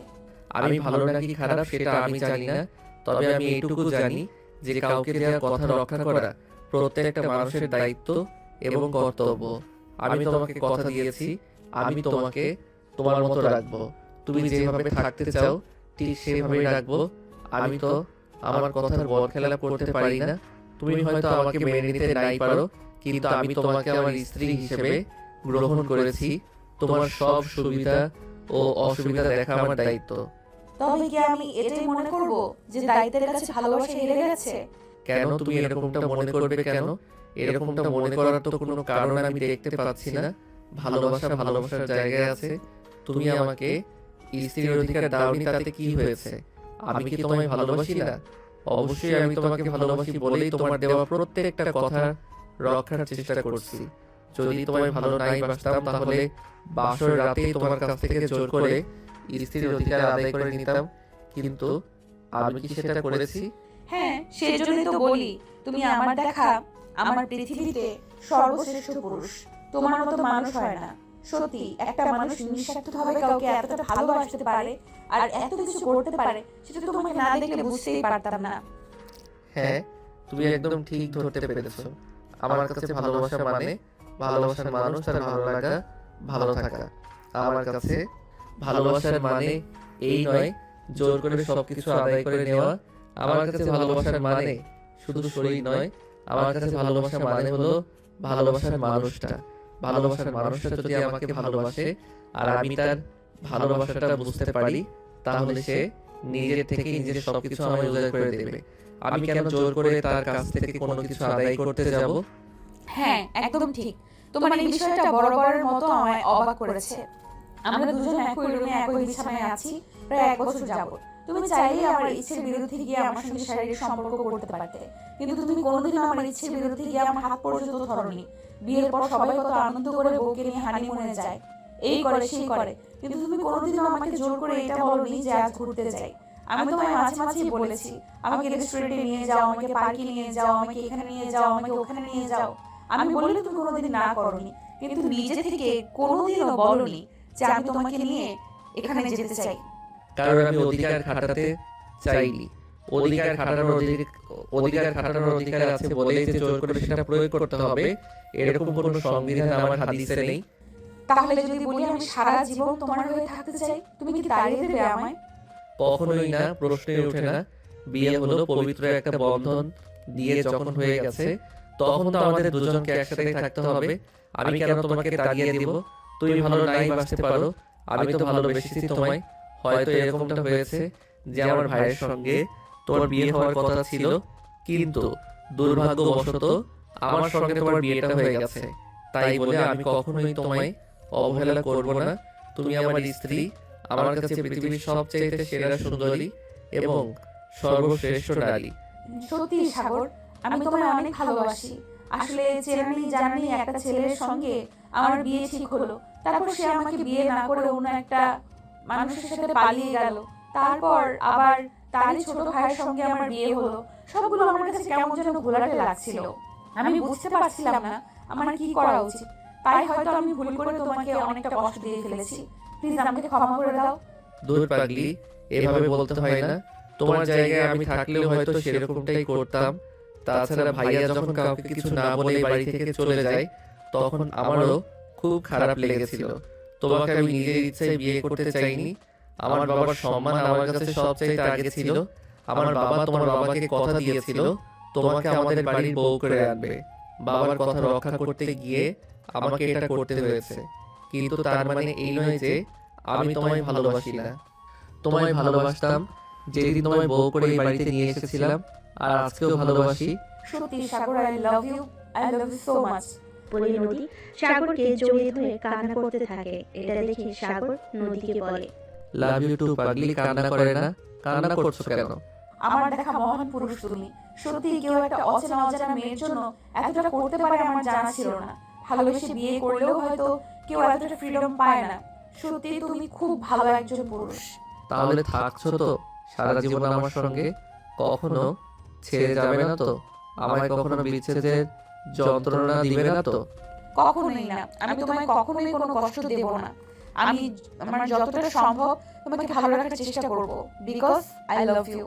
লাভ ইউ টু। এই বলে সাগর নদীকে নিজের কাছে টেনে নিল। আর নদীও তখন নিজেকে আর আটকে রাখলো না, সাগরকে তার পরিপূর্ণ অধিকার দিল। সাগর নদীকে এই প্রথমবারের মতো নিজের এতটা কাছে পেয়ে সে নিজেকে আর কোনোভাবেই কন্ট্রোল করে রাখতে পারছিল না। সে নদীর মাঝে নিজেকে হারিয়ে ফেলল। নদীও নিজের ভালোবাসায় সাগরকে পরিপূর্ণ করে তুলল। দুজন দুজনের ভালোবাসায় এতটাই মুগ্ধ হয়ে গেল যে কখন রাত পেরিয়ে সকাল হয়ে গেল সেটি তারা কেউ টের পেল না। সকালবেলা ঘুম থেকে উঠে নদী ফ্রেশ হয়ে অফিসে যাওয়ার জন্য তৈরি হয়ে গেল।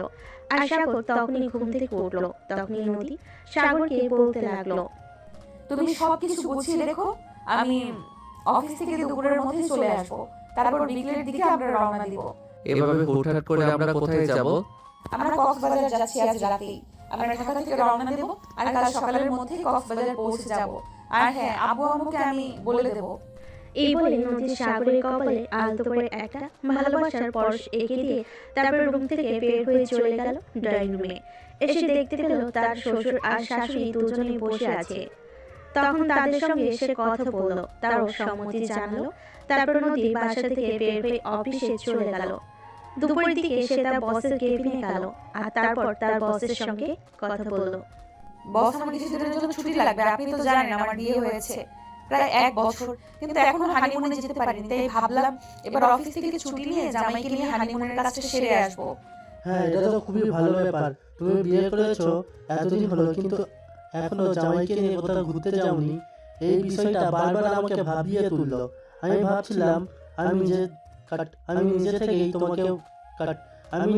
তোমাকে এই ব্যাপারে বলবো, কিন্তু তুমি আমার অফিসের কর্মচারী, তুমি কি ভাববে সেই মনে করে আর তোমাকে বলা হয়ে ওঠেনি। বস, আমি 1 সপ্তাহের ছুটি লাগবে। আমি আমার হাজবেন্ডকে নিয়ে কক্সবাজারে যেতে চাই। ঠিক আছে, কোনো সমস্যা নেই। আমি তোমাকে এই সপ্তাহ ছুটি দিয়ে দিলাম। আর একটা কথা, কক্সবাজার থেকে আসার সময় কিন্তু আমাদের জন্য অবশ্যই কিছু নিয়ে আসবে। আমার কিন্তু গিফট চাই। ওকে বস, ঠিক আছে, কোনো সমস্যা নেই। আমি অবশ্যই কক্সবাজার থেকে আসার সময় অফিসের সবার জন্যই কিছু না কিছু নিয়ে আসবো। এই বলে সে কেবিন থেকে বের হয়ে নিজের কেবিনে চলে আসলো। আর তারপর অফিসের কাজকর্ম শেষ করে বাসায় চলে আসলো। আর তখনই হঠাৎ তার তিশার সঙ্গে দেখা হলো। তিশা তখন নদীকে বলতে লাগলো, কি ব্যাপার ভাবি, শুনলাম তোমরা নাকি হানিমুনে যাচ্ছ? হ্যাঁ, তুমি একদম ঠিকই শুনেছো। তাছাড়া তোমাকে বলতে মনে ছিল না। আমি তো ভেবেছিলাম তুমিও আমাদের সঙ্গে যাবে, কারণ আমি বিয়ে হয়ে আসার পর থেকে দেখছি তুমি তো তেমন একটা বাইরে কোথাও যাও না। তাই ভাবছিলাম এবার যদি আমাদের সঙ্গে যেতে তাহলে ভালো লাগতো। না, এবার তোমরা ঘুরে আসো, কারণ তোমরা তো হানিমুন করতে যাচ্ছ। সেখানে আমি কাবাবের ঘাঁটি হতে চাই না। পরে না হয় একসময় তোমাদের সঙ্গে কোথাও ঘুরতে যাব। না তিশা, নদী একদম ঠিক কথাই বলেছে। তুইও আমাদের সঙ্গে যাবি। আমিও মনে মনে এটাই ভাবছিলাম তোকে বলবো বলে। কিন্তু ভাইয়া, তোরা হানিমুন করতে যাচ্ছিস, সেখানে গিয়ে আমি কি করব? দেখো, আমি তোমার কোনো কথাই শুনতে চাই না। তুমি আমার সঙ্গে হানিমুনে যাবে। আমরা হানিমুন করতে যাচ্ছি। তা কি হয়েছে? তুমি কি ছোট বাচ্চা নাকি যে আমাদের বিরক্ত করবে? তুমি তোমার মতো ঘুরে করবে আর আমরা আমাদের মতো। দেখো, মেয়েদের সবসময় একটু হলেও ফ্রিডম থাকা উচিত, যাতে তারা নিজেদের মনের কথা হলেও কাউকে খুলে বলতে পারে। কিন্তু আমি তোমাদের বাড়িতে এসে তোমাকে কখনোই সেরকম স্বাধীনভাবে চলাফেরা করতে দেখিনি। তুমি সবসময় কিছু একটা নিয়ে ভয় পেয়ে থাকো। আমি সেটা খুব একটা আন্দাজ করতে পারি, কিন্তু করার মতো কিছুই নেই। কারণ এই বাড়িতে তো শ্বশুরমশাই যা বলবে তাই হবে। তাছাড়া আমিও চাই শ্বশুরমশাই যতদিন বেঁচে আছেন ওনার কথা মতোই সংসার চলুক। তাহলে তিশা, তুই তো নিজের জিনিসপত্র গুছিয়ে নে, আমরা তো সন্ধ্যায় রওনা দিব। এখন সময় হাতে খুব একটা বেশি নেই, এখনই সবকিছু গোছাতে শুরু কর। আচ্ছা ঠিক আছে, কোনো সমস্যা নেই। আমি কিছুক্ষণের মধ্যে সব কিছু গুছিয়ে নিতে পারবো, কিন্তু আব্বু আম্মু কি বলবে? আব্বুকে এই ব্যাপারে কিছুই বলা হয়নি। চাচা তুই তো জানিস আব্বুকে না বলে আমি কখনো কোথাও যাই না। এই ব্যাপারে তোকে কিছুই চিন্তা করতে হবে না। নদী আব্বুর সঙ্গে এই ব্যাপারে কথা বলবে, তাই না নদী? হ্যাঁ, আমি আব্বুকে বুঝিয়ে বললে অবশ্যই আব্বু সেটা বুঝতে পারবে। কে আর তোমাকে যেতেও নিষেধ করবে না। তুমি তোমার সব কিছু গুছিয়ে নাও, আমি আব্বুকে বলে আসছি তোমার ব্যাপারে। এই বলে নদী সেখান থেকে সোজা তার শ্বশুরের রুমে চলে গেল আর তার শ্বশুরকে বলতে লাগলো, আব্বু আপনাকে একটা কথা বলার ছিল, জানেন না আপনি কিভাবে নিবেন কথাটা? আরে বৌমা, এত আমতা আমতা করার কি আছে? তুমি আমার একটা মাত্র ছেলের বউ, তোমার কথা কি আমরা কখনো ফেলতে পারি? তুমি বলো না কি বলবে। আসলে আব্বু আমি চাইছিলাম আমাদের সঙ্গে তিশাও যাক, কারণ এই বাড়িতে আসার পর থেকে তো তিশাকে কখনো কোথাও যেতে দেখিনি। তাই ভাবছিলাম তিশাকে আমাদের সঙ্গে করে নিয়ে গেলে ও একটু ঘোরাঘুরি করলে ওরও ভালো লাগবে আর আমাদেরও ভালো লাগবে।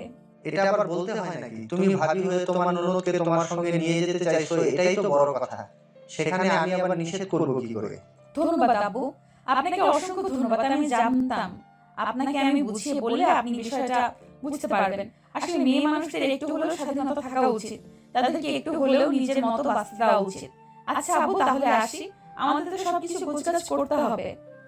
এই বলে নদী নিজের রুমে চলে আসে আর তারপর সাগরকে নিয়ে সবকিছু গুছিয়ে নেয়। তারপর সন্ধ্যা থেকে নদী আর সাগর তিশা তিনজনে বাসা থেকে বের হয়ে গেল। সারা রাত জার্নি করে সকালবেলা এসে তারা কক্সবাজার পৌঁছালো। তাদের হোটেল রুম আগে থেকে বুক করা ছিল। নদী অনলাইনে হোটেলের রুম বুক করে রেখেছিল, তাই তারা সোজা হোটেলে চলে গেল আর সেখানে কিছুক্ষণ বিশ্রাম নিয়ে সকালে নাস্তা শেষ করে তারপর তারা সমুদ্র দেখতে বেরিয়ে পড়লো। তারা সবাই সমুদ্রের ভিসে হাঁটাহাঁটি করছিল। তখনই হঠাৎ তিশার একটা ছেলের সঙ্গে ধাক্কা লেগে গেল। এই ছেলে, কি সমস্যা আপনার? চোখে দেখতে পান না নাকি? চোখে তো দেখতে পাইছি, কিন্তু আপনার মতো সুন্দরী মেয়ে যদি নিজে থেকে এসে উষ্টা খায়, তাহলে আমি দেখতে পাবো কি করে? আমি তো সুন্দরী রূপের আগুনে জ্বলে যাচ্ছিলাম, চোখে কিছুই দেখতে পাচ্ছিলাম না। বিশ্বাস করো সুন্দরী। একদম চটকানা মেরে সব কিছু দাঁত ফেলে দিব, বলে দিলাম। অসভ্য তোর বদমাইশ নম্বর, চরিত্রহীন কোথাকার। মেয়েদেরকে কিভাবে সম্মান দিয়ে কথা বলতে হয় এটা তোর ফ্যামিলি থেকে শেখায়নি? ফ্যামিলি থেকে সবকিছুই শিখিয়েছে, কিন্তু বিশ্বাস করো সুন্দরী, জীবনে অনেক মেয়ে মানুষ দেখেছি, তোমার মতো এরকম হট সেক্সি দেখিনি। কথাটা বলতে দেরি হলো, কিন্তু তিশা ঠাস ঠাস করে ওই ছেলেটার গালে চড়টা বসিয়ে দিতে দেরি হলো না। তোর এত বড় সাহস, তুই আমাকে এই কথাগুলো বলার সাহস কোথা থেকে পাস? সাগরের নদী একটু ওই পাশে ছিল, তারা দেখতে পায়নি। রেগে যাওয়া কণ্ঠস্বর শুনে তারা দৌড়ে সেখানে চলে আসে আর তিশাকে জিজ্ঞেস করতে থাকে, কি ব্যাপার তিশা, কি হয়েছে? এভাবে চেঁচামেচি করছো কেন? কোনো সমস্যা হয়েছে নাকি? নদীর কণ্ঠস্বর শোনা মাত্রই পাশ থেকে ছেলেটা বলে উঠলো, এই আরে নদী, তুই এখানে? হ্যাঁ, আমি আমার হাজবেন্ড আর ননদকে নিয়ে এখানে ঘুরতে এসেছি, কিন্তু তুই? এই তো বন্ধুদের সাথে এখানে ঘুরতে এসেছি, ওরা ওইদিকে ঘোরাঘুরি করছে। সেই অনার্স কমপ্লিট করার পর তো তোর সঙ্গে আর কখনো দেখাই হলো না। কেমন আছিস? এই তো আলহামদুলিল্লাহ ভালো আছি, বিয়ে করেছি, সংসার করছি। তোর কি খবর, বিয়ে শাদী করেছিস নাকি? না রে বান্ধবী, বিয়ে শাদীর মতো সুযোগ আমার জীবনে এখনো আসেনি। তাছাড়া এই তো কিছুদিন হলো চাকরি নিয়েছি, এখন বিয়ে শাদী করবো বলে চিন্তা করেছি। আচ্ছা, এই মেয়েটা কি তোর ননদ নাকি? হ্যাঁ, এই হলো তিশা আমার ননদ, আর এই হলো সাগর আমার হাজবেন্ড। ও আচ্ছা, তাহলে তো ভালোই হলো। একটা কথা বলি তোকে, তোর ননদ কিন্তু হেবি সুন্দরী। তোরা চাইলে তোর ননদকে আমার বউ বানাতে চাই। ছি ছি ছি ছি, বিচ্ছিরি আচরণ দেখলে ভাবি তোমার বন্ধু কত খারাপ, কিভাবে তোমার সঙ্গে নির্লজ্জের মতো কথা বলছে। আচ্ছা ঠিক আছে রাখি, আজ তাহলে আসি, তোর সঙ্গে অন্য সময় কথা হবে। আর হ্যাঁ, তোর ফোন নাম্বার কি আগেরটা আছে নাকি? হ্যাঁ, আমার ফোন নাম্বার তো আগেরটাই আছে, তবে আমি কিন্তু একটা কথার উত্তর এখনো পেলাম না। তোর ননদকে যদি বিয়ে দিতে চাস, তাহলে আমি তোর ননদকে বিয়ে করব। তোর সঙ্গে এই ব্যাপারে কথা পরে বলবো, এখন আমাকে হোটেলে ফিরতে হবে। বলে নদী কোনো রকমে কথা কাটিয়ে সেখান থেকে চলে আসে। আর তখনই তিশা তার ভাবিকে বলতে থাকে, ভাবি, তোমার বন্ধুর আচরণ এতটা জঘন্য এটা আমি ভাবতেই পারিনি। তুমি ভুল ভাবছো রাকিব, এতটাও খারাপ ছেলে নয় যতটা তুমি ভাবছো। যে যথেষ্ট ভদ্র ফ্যামিলির ছেলে এবং যথেষ্ট ভালো। ইচ্ছে করে তোমার সঙ্গে একটু দুষ্টুমি করেছে আর কি, এর বেশি কিছুই না। তুমি যেরকমটা ভাবছো সেরকম একদমই নয়। ভাবি, তুমি এখন ওই ছেলেটার হয়ে সাফাই গেছো? এটা আমি ভাবতেই পারছি না তোমাকে আমি কত ভালো মনে করি, আর তুমি কি এরকম একটা ছেলের সাফাই গেছো? আরে নাতিশা, তুমি আমাকে ভুল ভাবছো, সেরকম কিছুই না। রাকিব যথেষ্ট ভালো ছেলে, তুমি ওর সঙ্গে একটু মিশলে সেটা বুঝতে পারবে। আমি মিশবো, তাও আবার এই ছেলেটার সঙ্গে? কখনোই না। এই বলে তিশা নিজের রুমে চলে আসে। আর এরপর চলে গেল আরো 4-5 দিন। তারা সেখানে ঘোরাঘুরি করলো, আনন্দ করলো। সেদিন বিকেলবেলা সবাই মিলে সমুদ্রের বিচে সূর্য অস্ত দেখতে গেছে। সাগর আর নদী এক জায়গায় দাঁড়িয়ে আছে, কিন্তু তিশাকে হঠাৎ করে কোথাও খুঁজে পাওয়া যাচ্ছে না। তাই নদী তিশাকে খুঁজতে লাগলো। খুঁজতে খুঁজতে হঠাৎ এক পাশে এসে দেখলো তিশা আর দুজনে একসঙ্গে দাঁড়িয়ে দাঁড়িয়ে কথা বলছে। তখন পিছন থেকে নদী তিশাকে উদ্দেশ্য করে বলল, কি ব্যাপার নন্দিনী, এখানে দাঁড়িয়ে দাঁড়িয়ে বুঝি প্রেম করা হচ্ছে? না মানে ভাবি, তুমি কি ভেবেছো আমি কিছুই বুঝতে পারবো না? আসলে আমার বন্ধুর মতো ছেলেকে অ্যাভয়েড করা তোমার মতো মেয়ের পক্ষে সম্ভব নয়। আমার বন্ধু কোনো দিক থেকে কম বলো শুনি? হ্যাঁ না মানে আসলে হয়েছে, এখন আর তোতলাতে হবে না। এখন বলো, আমি আব্বু আম্মুর সাথে কথা বলে তোমাদের বিয়ের ব্যবস্থা করবো কিনা। সেটা করলে তো ভালোই হতো, তাহলে তো আর আমাকে কোনো কষ্টই করতে হতো না। দোস্ত, তোকে আমি একটা কথা বলেছিলাম না, আজ না হোক কাল তোর ননদের সঙ্গে প্রেম করেই ছাড়বো। হ্যাঁ, সেটাই তো ভাবছি। তুই যখন কোনো জিনিসের পিছু নিস তখন তো আর এত সহজে ওটার পিছু নেওয়া আবার ছেড়ে দিস না। আর তুই আমার নন্দিনীকে বিয়ে করতে চলেছিস, তাহলে এখনো আমাকে দোস্ত বলে ডাকছিস কেন? ভাবি বলে ডাক। ঠিক আছে ভাবি, কোনো সমস্যা নেই, আপনি একটু তাড়াতাড়ি করে আমাদের বিয়ের ব্যবস্থা করে দিন। আপনি তো জামাইকে নিয়ে হানিমুন করতে চলে এসেছেন, আমি আমার বউকে নিয়ে কবে হানিমুনে যাব সেটাই চিন্তা করছি আর কি। নিজের ব্যবস্থা না হয় করে দেবো, বিয়ের ব্যবস্থা না হয় করে দেবো, কিন্তু তাতে আমার কি লাভ? তুই আমার কাছে যা চাইবি আমি তোকে তাই দেবো, বল তুই কি চাস? কিছু না বন্ধু, তুই যদি আমার নন্দিনীকে নিয়ে ভালো থাকতে পারিস তাহলেই হবে। এরপর আর কিছুই চাই না আমাদের। আচ্ছা দোস্ত, ঠিক আছে, তাহলে তাড়াতাড়ি শ্বশুর মশাইয়ের সঙ্গে কথা বলে আমার বউটাকে একটু আমার কাছে এনে দেওয়ার চেষ্টা কর, আমি আর একা একা ঘুমাতে পারছি না। আচ্ছা ঠিক আছে, তাহলে বাসায় ফিরে তোর সঙ্গে ফোনে কথা হবে। আমি ফোনে তোকে সবকিছু জানিয়ে দেবো। আমরা আজকেই ঢাকা চলে যাব। এই বলে নদী রাকিবের সঙ্গে কথা বলা শেষ করে তিশা আর সাগরকে নিয়ে হোটেলে ফিরে এলো। তারপর সবকিছু গুছিয়ে নিয়ে সেদিন রাতেই ঢাকায় চলে আসলো। এরপর চলে গেল আরো 2-3 দিন। সেদিন বিকালবেলা রাকিব নদীকে ফোন করেছে। আসসালামু আলাইকুম, কি ব্যাপার দোস্ত, কেমন আছিস? ওয়ালাইকুম আসসালাম। এই তো আল্লাহর রহমতে ভালোই আছি। তোর কি অবস্থা, তুই কেমন আছিস? আমি কি আর ভালো থাকতে পারি? একা একা আর কত ভালো থাকা যায়? তোকে তো বললাম একটু শ্বশুর মশাইয়ের সঙ্গে কথা বলে আমার বউটাকে আমার কাছে এনে দেওয়ার ব্যবস্থা কর, কিন্তু তুই তো কোনো কর্ণপাত করছিস না এই ব্যাপারে। ও আসলে আমার শরীরটা ভালো লাগছিল না, তাই মনে ছিল না। এখন সমস্যা নেই, আমি আজ রাতেই শ্বশুরমশাইয়ের সঙ্গে কথা বলবো। এরপর দুজনে আরো বেশ কিছুক্ষণ কথা বলে ফোন রেখে দিল। আর এইদিকে রাত 8টার দিকে সাগরের আব্বু বাসায় আসলে নদী সাগরের আব্বুর রুমে গেল। সাগরের আব্বু নদীকে দেখে বলতে লাগলো, কি ব্যাপার বৌমা, কিছু হয়েছে নাকি? হঠাৎ করে তুমি আমার রুমে? আব্বু আসলে আপনার সঙ্গে একটা গুরুত্বপূর্ণ বিষয়ে আলোচনা করার ছিল। সরি, গুরুত্বপূর্ণ বিষয় সেটা আবার কি, বলো শুনি।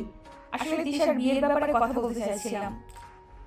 হ্যাঁ বলো, তুমি কি তিশার জন্য কোনো ছেলে দেখেছো নাকি? আই মিন, তোমার কি পছন্দের কেউ আছে নাকি? না মানে আসলে আব্বু, আমরা যখন কক্সবাজারে ছিলাম সেখানে আমার একটা বন্ধুর সাথে দেখা হয়। আমার বন্ধু সেখানে তিশাকে দেখে পছন্দ করেছে, আর সেই বললো আপনার সঙ্গে একটু কথা বলতে। আচ্ছা ঠিক আছে, কোনো সমস্যা নেই, তাহলে তুমি ওই ছেলেকে বলো তার ফ্যামিলিকে নিয়ে আমার সঙ্গে দেখা করতে। আমি তো আর গার্ডিয়ানবিহীন কারো হাতে আমার মেয়েকে তুলে দিতে পারি না, আমি ওই ছেলের ফ্যামিলির সাথে কথা বলতে চাই। ঠিক আছে আব্বু, কোনো সমস্যা নেই। তাহলে আমি ওনাদেরকে কবে আসতে বলবো যদি আপনি বলতেন? ওদের যদি কোনো সমস্যা না থাকে তাহলে আগামী পরশু শুক্রবার ওই দিনই আসতে বলো। ঠিক আছে আব্বু, কোনো সমস্যা নেই। আমি আজকে রাকিবকে ফোন দিয়ে বলে দেবো আগামী শুক্রবারই ওর আব্বু আম্মুকে নিয়ে আমাদের বাসায় চলে আসতে, তারপর আপনার সঙ্গে কথা বলতে। নিজের রুমে চলে আসলো। তারপর রুমে এসে সে সঙ্গে সঙ্গে রাকিবকে ফোন দিয়ে এই সুখবরটা দিল। আর তারপর পরের শুক্রবারে সে তার বাবা মাকে নিয়ে নদীর বাড়িতে চলে আসলো। তারপর নদীর শ্বশুর মশাই আর রাকিবের আব্বু আম্মু কথা বলে রাকিব আর তিশার বিয়ে পাকা হয়ে গেল। অথবা কিছুদিনের মধ্যে রাকিব আর তিশার বিয়ে সম্পূর্ণ হয়ে গেল। আজ স্বাগতের বাড়ির সবাই রাকিবদের বাড়িতে গিয়েছিল একটা দাওয়াত, আর সেখান থেকে কিছুক্ষণ হলো ফিরে এসেছে রাত 10টা বাজে। নদী নিজের রুমে এসে সবকিছু গুছিয়ে রেখে তারপর ঘুমানোর জন্য প্রস্তুতি নিচ্ছিল।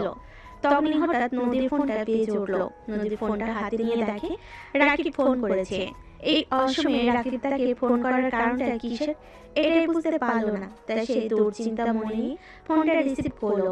নদী ফোনটা রিসিভ করতে অপর প্রান্ত থেকে শুনতে পেল, থ্যাংক ইউ ভাবি প্লাস দোস্ত, সত্যি তুই সত্যিকারের বন্ধুর পরিচয় দিয়েছিস।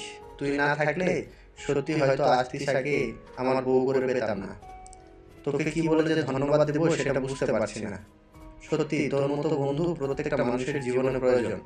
তুই আমাকে এই কথাটা বলার জন্য এত রাতে ফোন দিয়েছিস? আমি তো ভাবছিলাম কি না কি হয়ে গেল। আরে বাবা, ভয় পাওয়ার কি আছে? আমি তো তোকে ধন্যবাদ দেওয়ার জন্যই ফোন করেছিলাম।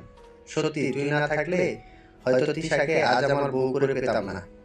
আচ্ছা ভাই, ঠিক আছে, এখন আমার সঙ্গে কথা বলে সময় নষ্ট না করে বউকে ভালোবাসা দে। আর একটা কথা বলে দিচ্ছি, খবরদার কখনো কিন্তু আমার ননদিনী যেন তোর ব্যাপারে কোনো কমপ্লেন করতে না পারে। আচ্ছা, তুই তো আমাকে জানিস আমি কেমন ছেলে। আমি কোনোদিন তোর ননদকে আমার ব্যাপারে কোনো কমপ্লেন করতে দেবো না, তুই দেখে নিস। আচ্ছা ঠিক আছে, তাই যেন হয়। রাখছি তাহলে, আমার শরীরটা টায়ার্ড লাগছে, ঘুমাবো। এই বলে নদী ফোনটা কেটে দিল। আর তখনই হঠাৎ পিছন থেকে সাগর বলতে লাগলো, বউ আমার না আজ একটা তোমার আদর খেতে ইচ্ছা করছে, একটু আদর করবে কি আমায়? না, একদমই নয়। আমার শরীর টায়ার্ড লাগছে, আমাকে ঘুমাতে হবে। তাছাড়া আজকে খাওয়াটাও একটু বেশি হয়ে গেছে। তুমি আমার সঙ্গে এরকম কেন করো বলো তো? তুমি তো আমার 10টা না 5টা না একটা মাত্র আদরের বউ। আমি তোমার কাছে আদর চাইবো না তো কার কাছে চাইবো বলো? উফ, এভাবে বলতে হয় নাকি? নিজে একটু জোর করে আদায় করে নিতে পারো না? তুমি না একটু রোমান্টিক না? তোমাকে তো আগেই বলেছি আমি কারোর কাছ থেকে জোর করে কিছু নিতে চাই না। তাছাড়া তুমি আমার বউ, তোমার ইচ্ছা অনিচ্ছার একটা ব্যাপার আছে। আমি কেন তোমাকে জোর করব? এই শোনো, সব কিছু কারোর কাছ থেকে পারমিশন নিয়ে করতে হয় না। কিছু কিছু জিনিস আছে যেগুলো নিজের থেকে জোর করেও আদায় করে নিতে হয়, যেমন ভালোবাসা। আমি কি সবসময় আমার থেকে ইচ্ছে করে তোমাকে ভালোবাসা দেবো নাকি? মাঝে মাঝে তো তুমি নিজেই আমার কাছ থেকে কিছু আদায় করে নিতে পারো। তাই? আচ্ছা ঠিক আছে, এখন যেহেতু তুমি পারমিশন দিয়ে দিয়েছো তোমার কাছ থেকে জোর করে আদায় করে নিতে, তাহলে তো আর আমার কোনো সমস্যা নেই। তাহলে এখন থেকে আমি আমার ভালোবাসা আর অধিকার তোমার কাছ থেকে জোর করেই আদায় করে নেব। তারপর সাগর নদীকে টান দিয়ে নিজের কাছে টেনে নিল। আর তারপর নদীর গালের কাছ থেকে চুলগুলো সরিয়ে আলতো করে তার গালে ছোট্ট একটা ভালোবাসার পরশ এঁকে দিল। নদী সাগরের স্পর্শ পেয়ে একটু কেঁপে উঠল, কিন্তু সাগর এখন আর নদীকে দূরে যেতে দিল না। সে নদীকে নিজের আরো কাছে টেনে নিল। আর তারপর সে নদীর সারা শরীরে ভালোবাসার স্পর্শ করতে লাগলো। নদী তখন আর সাগরের কাছ থেকে নিজেকে দূরে সরিয়ে রাখলো না, নিজেও সাগরের আরো কাছে চলে আসলো। আর নিজেও সাগরের সঙ্গে রেসপন্স করতে লাগলো। আর সাগর কেউ সে নিজের ইচ্ছে মতো কিস করতে লাগলো। এভাবেই দুজনে ভালোবাসার মহাসমুদ্রে ডুবে গেল। তারপর ঘন্টার পর ঘন্টা চলল তাদের ভালোবাসার পর্ব। সারাত এভাবেই দুজন দুজনকে ভালোবাসে ভরিয়ে রাখলো। আর তারপর রাত প্রায় 3টার দিকে দুজন দুজনকে জড়িয়ে ধরে ঘুমিয়ে পড়লো। এভাবেই চলছিল তাদের দুষ্টু মিষ্টি ভালোবাসার সংসার। সুপ্রিয় ভিউয়ার্স, আমাদের আজকের গল্পটা আপনাদের কাছে কেমন লেগেছে নিশ্চয়ই একটা ছোট্ট কমেন্টে জানাবেন। সবাই ভালো থাকবেন, সুস্থ থাকবেন। আবারও দেখা হবে নতুন কোনো ভালোবাসার গল্পে। সে পর্যন্ত সবাই অপেক্ষায় থাকুন। আল্লাহ হাফেজ।